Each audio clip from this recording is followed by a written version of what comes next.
For the sake of privacy, all names and locations have been altered.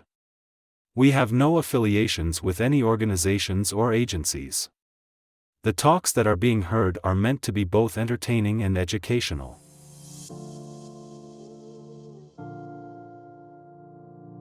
The world loves drugs.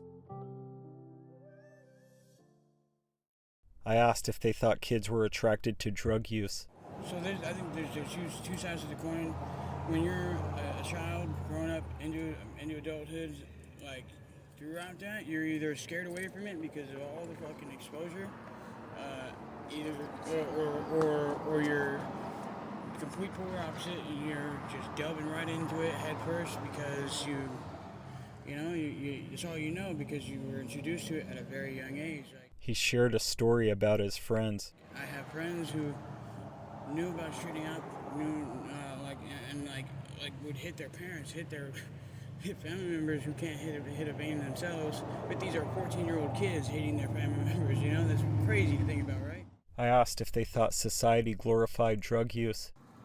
It kind of gives young people, not just young men, but young women as well, a false sense or a false thought of what success looks like, and that that's the the optimal type of lifestyle to be having and living, and My success could be different from your success, right? Yeah, that is exactly true. But I mean, seeing it as a whole, though, I mean, I think that it plays a very negative factor into how the younger generation sees drugs, sex, money, all that sort of stuff. They see it as just being a normal, everyday thing. I asked if they thought girls help project the image of drug use. I think that there are plenty of young women out there that don't project that image at all, and the women that are the young girls that are projecting that type of image are definitely not the type of women that young men should be going after and spending their time with. They're not a positive influence on them, and the type of women that are pushing that sort of narrative are definitely not the ones that you want to be having around in your life. I asked how can we keep kids from using drugs. My best idea on how we keep kids out of that sort of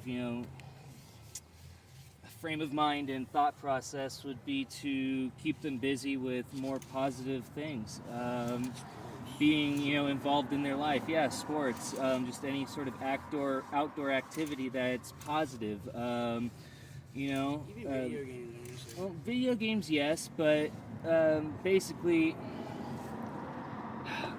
not allowing them to have so much time to themselves that they're out running around the streets, running into people that aren't good role models for them. I asked when drugs and alcohol were introduced into their lives. I knew about drugs and alcohol well before I was a teenager, but I mean, I didn't start, dabbling with it until my teenage years, so. I asked what made them interested in using drugs. Would have been just knowing about it way too early in life and being curious about it, and having that, background curiosity, and then finally having something come along that actually pushes you towards wanting to use it. Either not doing good in school. The world loves drugs. Don't tell me your name, remember. It's okay, I don't mind you.